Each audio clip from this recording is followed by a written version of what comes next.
Hello everyone, कैसे हैं आप लोग। उम्मीद करता हूं बहुत अच्छे और फिटफाट होंगे, अपने पेपर की तैयारी जबरदस्त कर रहे होंगे। तो भैया, जैसा कि आप लोग थंबनेल देखकर ही थोड़ा बहुत आइडिया लगा सकते हैं कि भैया आज क्या आने वाला है। तूफान आने वाला है, आंधी आने वाला है। किसका? फिजिक्स का। तो आइए भाई, इस थंबनेल को भैया एकदम साकार बनाते हैं। तो जैसा कि हमें पता है, केमिस्ट्री का पेपर कंप्लीट हो चुका है। अब बारी है तोड़ने की और फोड़ने की। किसकी? फिजिक्स की।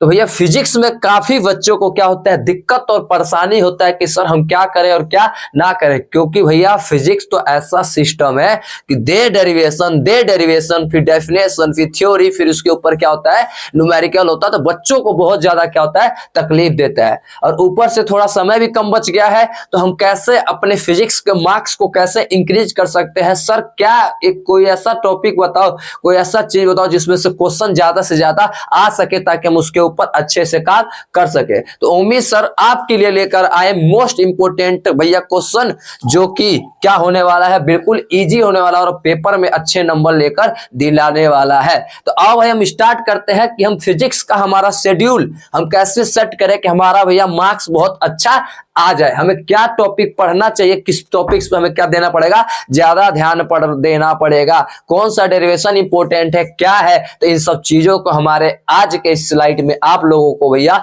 मिलेगा। प्लीज वीडियो को लास्ट तक जरूर देखना। अगर आपको अच्छा लगता है तो प्लीज लाइक और सब्सक्राइब करना ना भूलिएगा, और अपने दोस्तों के साथ शेयर करना नहीं भूलिएगा भाई। तो चलो स्टार्ट कर देते हैं कि क्या हम स्ट्रेटेजी अपनाए 2024 के फिजिक्स के एग्जाम के लिए। तो सबसे पहला जो हमारा पहला स्लाइड है, थोड़ा दिमाग को खोलिए आप लोग। सबसे पहले हम फिजिक्स के मैप को हम समझेंगे कि कैसे क्या करेंगे, स्टार्ट करेंगे। चैप्टर वाइज एनालाइज करेंगे। उसके बाद भैया चैप्टर वाइज फिर हम क्या करेंगे, पीवाईक्यू का एनालाइज करेंगे, और आपको हर एक वीडियो का सॉल्यूशन प्रोवाइड होगा। तो आओ भैया स्टार्ट कर देते हैं। सबसे पहले हम फिजिक्स में बात करेंगे डेफिनेशन। सबसे मोस्ट चीज बात है कि सबको अपना अपना हर एक चैप्टर का डेरिवेशन क्या होना चाहिए, कंप्लीट होना चाहिए। बिना डेफिनेशन का भैया बोलेंगे फिजिक्स पढ़ना तो पाप है। तो सबसे पहले हमारा बिल्कुल इजी सा बेसिक है। फिजिक्स में बहुत कम ही क्या है, हमारे डेफिनेशन है जो पेपर में आते हैं। तो प्लीज सबसे पहला अपना डेफिनेशन क्या कीजिए, ओके रखिए। डेफिनेशन में क्या क्या है सर? तो जैसे आता है भैया, इंपैक्ट पैरामीटर क्या होता है, डी ब्रोगली हाइपोथेसिस क्या होता है। तो यही सब बातें हमारे डेफिनेशन के टर्म में होना चाहिए। अभी आगे स्लाइड के चैप्टर वाइज डिटेल में हम देखेंगे। दूसरा क्या होना चाहिए, हमारा फोकस होना चाहिए डेरिवेशन पे। फिजिक्स के जितने भी डेरिवेशन है उसको एक अलग से, मतलब मैं बोल रहा हूँ कि फिजिक्स को आप दो हिस्सों में क्या कर दो, तोड़ दो। दो हिस्सों में तोड़ दो, एक डेफिनेशन के टर्म में और दूसरा डेरिवेशन के टर्म में तोड़ दो। तीसरा क्या करना होगा सर, हमें तीसरा क्या करना पड़ेगा, ग्राफ को ज्यादा प्रायोरिटी देना पड़ेगा। ग्राफ को ज्यादा प्रायोरिटी देना पड़ेगा। जैसे ग्राफ वाला जो चैप्टर है, और एग्जांपल ग्राफ वाला जो सबसे इंपॉर्टेंट चैप्टर है वो ड्यूअल नेचर है। ड्यूअल नेचर से ग्राफ तो पक्का ही आता है। और भी ग्राफ वाले हमारे क्या है, चैप्टर है। तो उसको ग्राफ जितने भी है भैया क्लास 12 के फिजिक्स में, वो भी क्या कर लिया जाए, एक बार नजर मान लिया जाए। मुश्किल से 10 मिनट के अंदर सारे चैप्टर के क्या हो जाएंगे, ग्राफ हो जाएगा। कोई इतनी बड़ी बात नहीं है। चौथा हमारा प्रायोरिटी क्या होना चाहिए, एनसीईआरटी होना चाहिए। चौथा प्रायोरिटी हमारा क्या होना चाहिए, एनसीईआरटी होना चाहिए। और लास्ट प्रायोरिटी क्या होना चाहिए, जो बच्चा इंटेलिजेंट है और चाहता है अपने आप को थोड़ा और भैया बेसिक को स्ट्रॉन्ग कर लिया जाए, तो सीबीएसई का पीवाईक्यू लगाना ना भूले। तो मैंने फिजिक्स को, पूरे फिजिक्स को मैंने 5 हिस्सों में तोड़ा हुआ है। पहला हमारा डेफिनेशन, ताकि चीजें आसान हो जाए, उसको छोटे छोटे क्या कर दो, पार्ट में कर दो। दूसरा क्या कर दो, डेरिवेशन के पार्ट में तोड़ दो। फिर हम आएंगे तीसरे पर, जो क्या कर दो, ग्राफ में। ये वाला चीजें 5 से 10 मिनट के अंदर पूरा ग्राफ लपेटा जा सकता है। तीसरा, चौथा हम करेंगे एनसीईआरटी का कोना कोना।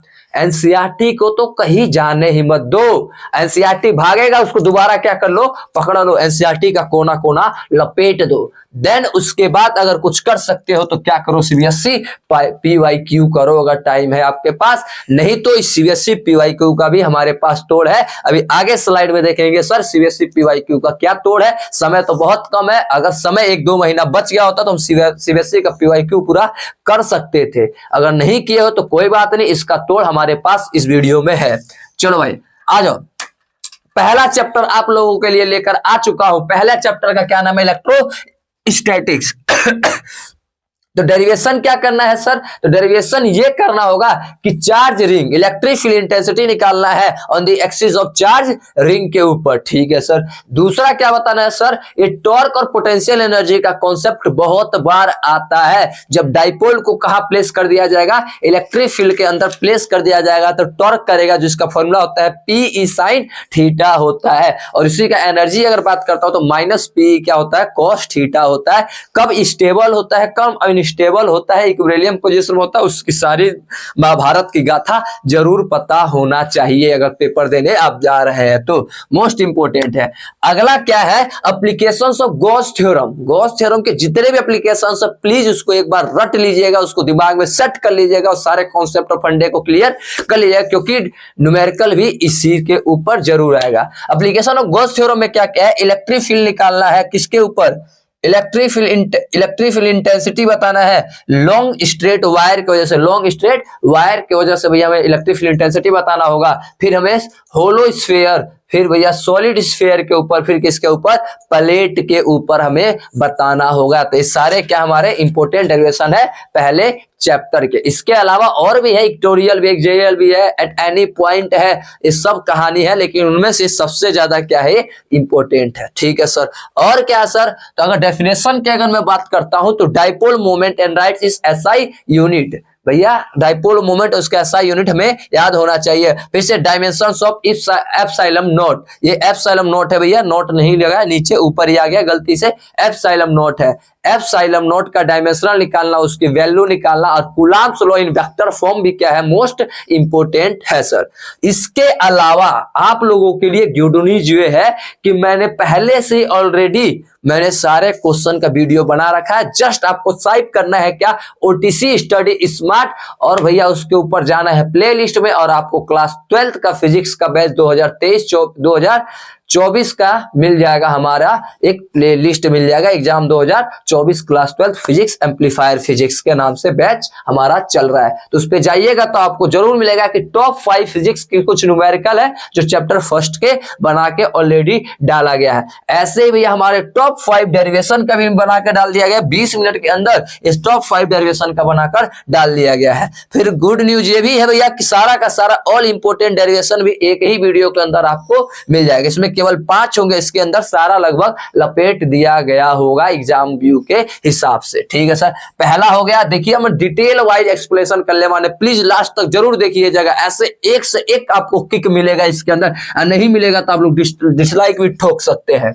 चलो भैया अगली बारी कौन से चैप्टर 2 को पकड़ते हैं? पहला चैप्टर तो हो चुका है। चलो चैप्टर 2 की बात करता हूं, इलेक्ट्रोस्टैटिक पोटेंशियल एंड कैपेसिटेंस की बात करते हैं। इसके अंदर भैया क्या क्या होता है मोस्ट इंपोर्टेंट डेरिवेशन? तो सबसे पहले electrostatics potential at the point due to the electric dipole. अच्छा सर, इलेक्ट्रिक डाइपोल की वजह से किसी भी पॉइंट पे क्या बताना है? पोटेंशियल बताना है। Potential energy of a system of the two charge, most important है सेकंड वाला लाइन भैया, दो चार्ज की वजह से पोटेंशियल क्या होने वाला है। ठीक है सर।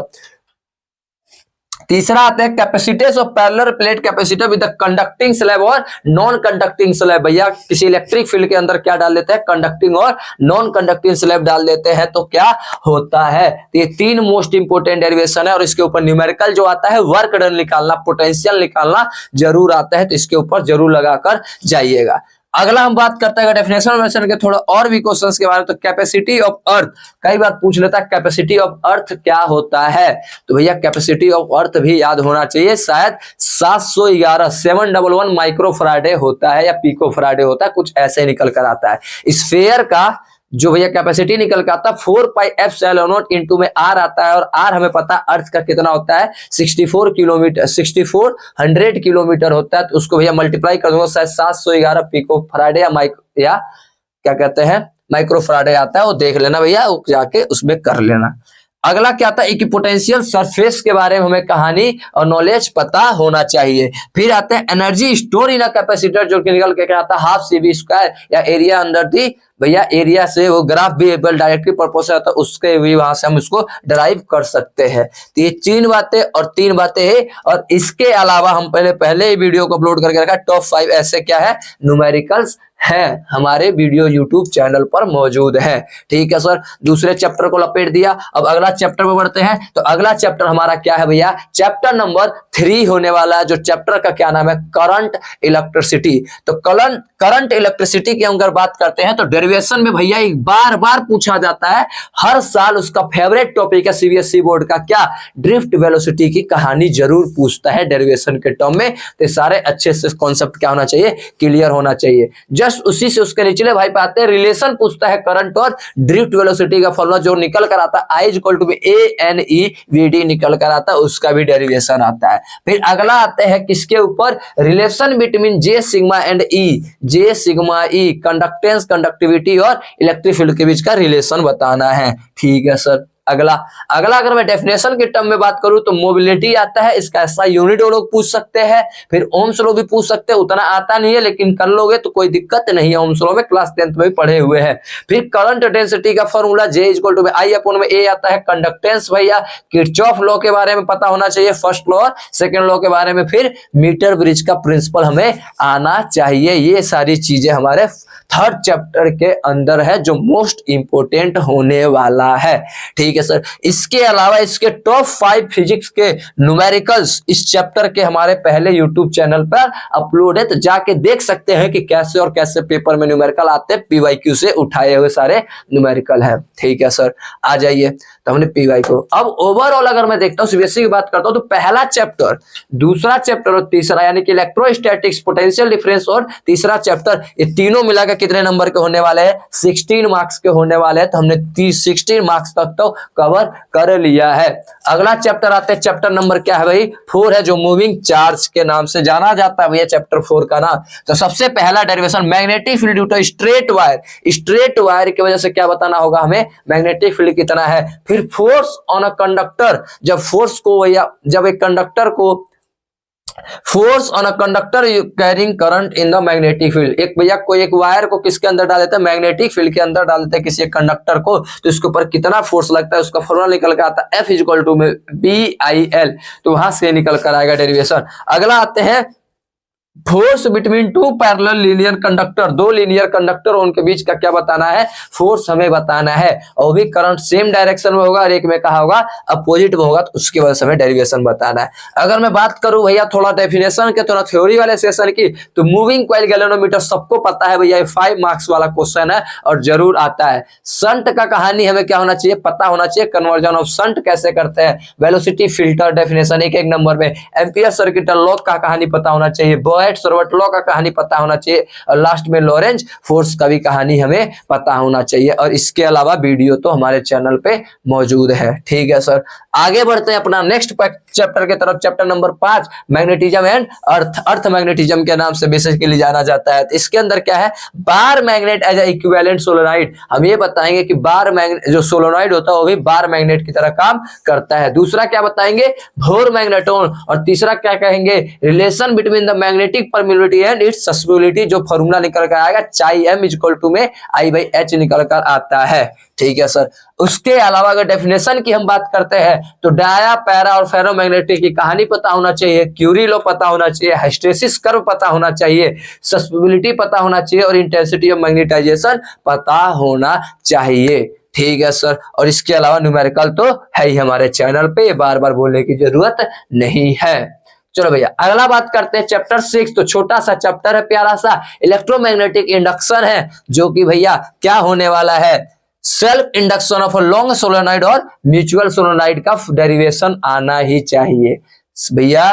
क्या होना चाहिए, सेल्फ इंडक्शन बताना है किसके लिए, लॉन्ग सोलेनोइड के लिए, और ऐसे किसके लिए बताना होगा, म्यूचुअल इंडक्शन बताना होगा लॉन्ग सोलेनोइड का डेरिवेशन। और भैया मेरे हिसाब से मोशनल ईएमएफ डिलीट है, लेकिन कर लेने में कोई दिक्कत नहीं है। मोशनल ईएमएफ सर्कुलर कॉइल वाला बहुत ज्यादा निकल कर आता है।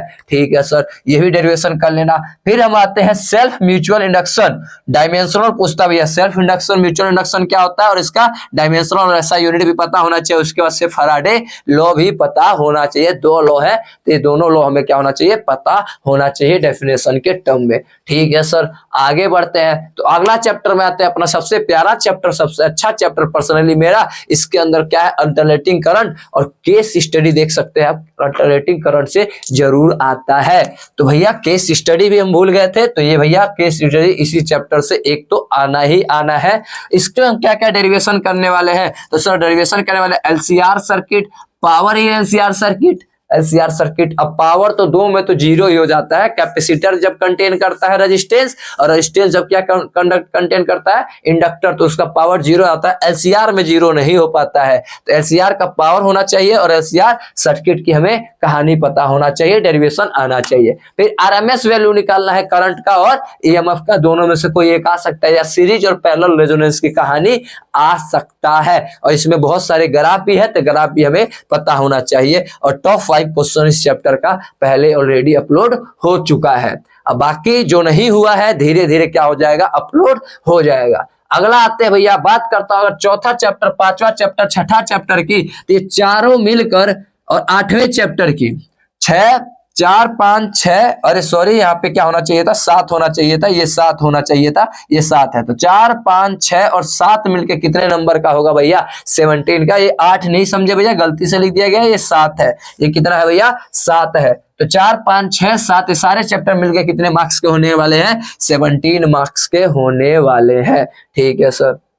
अगला आते हैं अपने 8वें चैप्टर पे। क्या नाम है 8वें चैप्टर का, इलेक्ट्रोमैग्नेटिक वेव, EMW नाम है। तो सबसे पहला एक ही है प्यारा सा छोटा सा टॉपिक, इलेक्ट्रोमैग्नेटिक इंडक्शन का फ्रीक्वेंसी रेंज, वेवलेंथ रेंज, ये सारी बातें याद होना चाहिए। कैसे प्रोड्यूस होते हैं और भैया इनका प्रॉपर्टी क्या क्या है, इनका यूजेस क्या क्या है, तो ये सारी कहानी हमें क्या होना चाहिए, पता होना चाहिए। और बाकी इसके टॉप 7 फिजिक्स के क्वेश्चंस जो हैं पहले ही हमारे यूट्यूब चैनल पे ये अपलोड हो चुका है। ठीक है सर। आगे आते हैं चैप्टर नंबर 9 का, रे ऑप्टिक्स। ये बच्चों को अच्छा खासा तकलीफ देकर जाता है। तो रे ऑप्टिक्स के अंदर भैया केस स्टडी जरूर आता है, रे ऑप्टिक्स के अंदर से केस स्टडी जरूर आता है। पहले हम बात कर लेते हैं इसके डेफिनेशन की, डेरिवेशन का। तो light travelling from rare to denser, यानी रिफ्रैक्टिंग सरफेस की कहानी हमें पता होना चाहिए। लाइट कहां से आता है, रेयर से डेंसर, डेंसर से रेयर, कॉनकेव रिफ्रैक्टिव सरफेस, ये सबकी कहानी पता होना चाहिए। फिर आता है लेंस मेकर फॉर्मूला की भी कहानी पता होना चाहिए, डेरिवेशन आना चाहिए। प्रिज्म का derivation, real depth, apparent depth का भी डेरिवेशन हमें आना चाहिए। अगर इसके अलावा डेफिनेशन की बात करता हूं तो दुनिया को बच्चे को पता है जो क्लास 12th में है कि सिंपल माइक्रोस्कोप या कंपाउंड माइक्रोस्कोप आ सकता है, या टेलीस्कोप जितने भी टाइप्स के हैं वो सारे, न्यूटोनियन, ये सारी की टेलीस्कोप हमें पता होना चाहिए। फिर अगर बात करते हैं TIR, फाइबर के बारे में, क्रिटिकल एंगल के बारे में, डिस्पर्जन के बारे में और डिस्प्रेसिव पावर के बारे में हमें सारी कहानी पता होना चाहिए। ठीक है सर। बाकी इसके न्यूमेरिकल्स भी हमारे उस पे यूट्यूब चैनल पे अपलोड, इसका भी हुआ नहीं है लेकिन बहुत जल्द आ जाएगा, एक आध दिन में, तबीयत ठीक रहा तो। चलो भैया अगला कहानी आते हैं चैप्टर 10 का, जो कि क्या होने वाला है, वेव ऑप्टिक्स। इसके अंदर से हमारा क्या आता है, केस स्टडी जरूर बनता है। तो कहानी क्या है भैया, इसके अंदर तो भाई ब्रह्मा का लकीर है कि ये डेरिवेशन जरूर आता है। रिफ्लेक्शन और रिफ्रैक्शन प्रूफ करना है with the help of wave optics के नजर में रखते हुए, लाइट को वेव मानते हुए। और इसके अंदर और क्या इंपॉर्टेंट है, तो चप्पे चप्पे पर नजर इस पे होना चाहिए इस चैप्टर में। YDAC, young double slit experiment, सबको पता होना चाहिए। कंस्ट्रक्टिव डिस्ट्रक्टिव इंटरफेरेंस क्या है, उसके अलावा सस्टेन इंटरफेरेंस और हाइजेन का प्रिंसिपल, उनके लॉ जो है ये सब पता होना चाहिए। इसके अलावा अगर मैं न्यूमेरिकल की बात करता हूँ, अगर छोटे छोटे न्यूमेरिकल की बात करता हूँ 1-1 मार्क्स वाले, तो भैया वो आता है इंटेंसिटी मैक्सिमम मिनिमम का रेशियो, एम्पलीट्यूड, इन सब का रेशियो, ब्रेथ का, इन सब का रेशियो हमें आना चाहिए, फॉर्मूला आना चाहिए, जो कि मोस्ट और खासा इंपोर्टेंट है। ठीक है सर। अब आते हैं भैया, बात करते हैं 8वां चैप्टर, 9वां चैप्टर और 10वां चैप्टर, यानी 8, 9 और 10 जो चैप्टर है, इलेक्ट्रोमैग्नेटिक वेव, रे ऑप्टिक्स और वेव ऑप्टिक्स, कितने मार्क्स के हैं, अकेले तीनों चैप्टर 18 मार्क्स के हैं भैया। सोच सकते हो रे और वेव ऑप्टिक्स कितना इंपोर्टेंट होने वाला, और EMW भी। ठीक है सर। अगला आते हैं अपना भैया मस्त प्यारा सा चैप्टर डुअल नेचर। हम आ चुके हैं अपने मॉडर्न फिजिक्स की दुनिया में। डुअल नेचर, तो डुअल नेचर के अंदर क्या क्या हमारा डेरिवेशन होना चाहिए, तो relation between cut off potential frequency और वेवलेंथ के बारे में पता होना चाहिए। ठीक है सर। अगला बात करते हैं डी ब्रोगली ऑफ इलेक्ट्रॉन और एक काइनेटिक एनर्जी का रिलेशन आना चाहिए। अगला Einstein photo electric equation de Broglie hypothesis का डेरिवेशन आना चाहिए। इसके अलावा अगर डेफिनेशन की बात करता हूं तो डेफिनेशन में ऑल ग्राफ, सारे ग्राफ इसके इंपॉर्टेंट है भाई लोग। और अगला क्या है, law of photo electric effect भी हमें आना चाहिए। फोटो इलेक्ट्रिक का लॉ क्या है, कैसे कैसे चलता है, और थ्रेशोल्ड फ्रीक्वेंसी 1 मार्क्स में इसका डेफिनेशन पूछा जा सकता है। इसके अलावा सियोरिटी के साथ टॉप 10 क्वेश्चन का हमने क्या बनाया हुआ है, वीडियो ऑलरेडी चैनल पे अपलोड हो चुका है, तो प्लीज जाइए चेक कीजिए और सबका तैयारी अपने हिसाब से एकदम पक्का कर लीजिए ताकि ये नंबर कहीं ना जाए। अगला चैप्टर आता है एटम से। इसके अंदर से कई बार क्या जाता है, केस स्टडी आ जाता है। तो एटम चैप्टर में डिस्टेंस ऑफ क्लोजेस्ट अप्रोच का डेरिवेशन मोस्ट इंपोर्टेंट है। इसके अलावा जो भोर बाबा है उनका रेडियस निकालना, वेलोसिटी निकालना, फ्रीक्वेंसी निकालना, टाइम पीरियड निकालना और टोटल एनर्जी निकालना, भोर से रिलेटेड सारी बातें होनी चाहिए। इसके अलावा डी ब्रोगली जो एक्सप्लेनेशन दिया था किसको लेकर भैया, भोर को लेकर, तो हमें ड्राइव करना आना चाहिए। और इसके अलावा पूछ लेता है कि प्रूव करो कि रेडियस जो होता है एन स्क्वायर के क्या होता है, डायरेक्टली प्रोपोर्शनल होता है। रेडियस होता है एन स्क्वायर के डायरेक्टली प्रोपोर्शनल होता है, ये भी क्या करो, प्रूफ करो। ठीक है सर। अब इसके अलावा अगर मैं डेफिनेशन की बात करूं तो इम्पैक्ट पैरामीटर की कहानी, भैया रदरफोर्ड एक्सपेरिमेंट का कहानी, 3 पोस्टुलेट है, तीनों पोस्टुलेट उनके लिमिटेशंस, रदरफोर्ड के सॉरी भोर मॉडल के 3 पोस्टुलेट है। रदरफोर्ड का एक्सपेरिमेंट उसका पता होना चाहिए, अल्फा पार्टिकल जो उन्होंने बम्बार्डमेंट करवाया था गोल्ड फॉइल के न्यूक्लियस के साथ, सारी स्टोरी पता होना चाहिए, डायग्राम पता होना चाहिए, उनकी लिमिटेशंस पता होना चाहिए। फिर हमारा भोर मॉडल की पोस्टुलेट भी हमें पता होना चाहिए। ठीक है सर। और इसके अलावा टॉप 5 इसके न्यूमेरिकल जो हमारे पहले यूट्यूब चैनल पे अपलोड हो चुके हैं। हम आते हैं अपने न्यूक्लियाई चैप्टर पे। तो न्यूक्लियाई चैप्टर के अंदर भैया क्या क्या होना चाहिए, तो सबसे पहले अगर डेफिनेशन की बात करता हूँ, nuclear density independent of mass number. हमें प्रूव करना चाहिए कि न्यूक्लियर डेंसिटी होता है जो भैया मास नंबर पे क्या है, इंडिपेंडेंट होता है, और इसका ग्राफ भी बना देना। और इसके बाद फ्यूजन और फिजन की कहानी हमें बिल्कुल पता होना चाहिए। उसके बाद बाइंडिंग एनर्जी पर न्यूक्लियंस की कहानी हमें पता होना चाहिए। ठीक है सर। इसके अलावा टॉप 5 क्वेश्चंस भी इसके ऊपर करा रखा हूं, और टॉप 5 इसके ऊपर न्यूमेरिकल भी पहले से वीडियो इसके ऊपर बनाकर डाला जा चुका है। न्यूमेरिकल कैसे आ सकते हैं इसमें से, और क्वेश्चन कैसा कैसा थ्योरी वाला पूछ सकता है, तो दोनों 5-5 वाले टॉप 5 वाले पहले वीडियो को अपलोड हो चुका है। हम आ सकते हैं भैया अपने 11वें 12वें और 13वें चैप्टर। तो भैया 11वां 12वां 13वां चैप्टर यानी कि डुअल नेचर, एटम और न्यूक्लियाई मिल के कितने नंबर के आने वाले हैं, 12 मार्क्स के आने वाले हैं। अब आते हैं अपने लास्ट चैप्टर पे, प्यारे चैप्टर पे। भैया इसकी अलग ही कहानी है, अलग ही दुनिया है कि अलग ही नंबर लेकर बैठा हुआ है। सेमीकंडक्टर चैप्टर 14 और कितने मार्क्स का है, 17 मार्क्स का है। अलग ही दुनिया चल रही है, यही इकलौता चैप्टर जो अलग से ही बना हुआ है 7 मार्क्स का। तो भैया डेफिनेशन के टर्म में अगर मैं बात करूं, थ्योरी के टर्म में, तो बच्चा को पता है कि हाफ वेव, भैया हाफ की स्पेलिंग गलत लिया लेकिन समझ लेना, हाफ और फुल वेव रेक्टिफायर जरूर आता है। इसके अलावा इंट्रिंसिक सेमीकंडक्टर, एक्सट्रिंसिक सेमीकंडक्टर के बारे में, पी टाइप और एन टाइप सेमीकंडक्टर के बारे में, और ड्रिफ्ट करंट और पोटेंशियल बैरियर क्या होता है और क्या इंपैक्ट बढ़ता है। और इसके अलावा ये जरूर देखना, इसके अंदर ये जरूर देखना है भाई, क्वेश्चन इन्हीं के अंदर से ही आएगा। टॉप 15 ऐसे क्वेश्चन जो इसके ऊपर वीडियो मतलब कहानी आ सकता है पेपर में, ये जरूर देखना भैया। इसको एक पल के लिए भूल जाना, लेकिन ये जरूर देखना इस वीडियो को, बिल्कुल मोस्ट और इम्पोर्टेंट। और इसका भैया मैंने वीडियो पूरा फुल एक्सप्लेनेशन भी कर हमने डाल रखा है यूट्यूब चैनल पे। आपको डिस्क्रिप्शन पे हर एक वीडियो का क्या मिल जाएगा, आप लोगों को लिंक मिल जाएगा। प्लीज लाइक और शेयर जरूर करना ताकि और भी बच्चों के पास ये बात पहुंच सके। तो उम्मीद करता हूं आपको ये बहुत अच्छा आया होगा। अगर आप इन सब चीजों को कर लोगे तो देख रहे हो ना भैया ये ग्राफ कैसे उठ रहा है, डेफिनेटली और marks increase like this graph. आपका मार्क्स भी इसी ग्राफ की तरह कहा जाएगा, बिल्कुल ऊपर उठेगा। तो भैया सबको बोला जाता है भैया, क्या बोला जाएगा, all the best from the mister perfect Omi sir. तो भैया आप लोगों को अगर पसंद आया होगा तो प्लीज चैनल को लाइक और सब्सक्राइब दबाकर कर दो और शेयर कर दो भैया। तो मिलते हैं अपने नेक्स्ट वीडियो के साथ, तब तक के लिए tata bye bye, all the best from the mister perfect.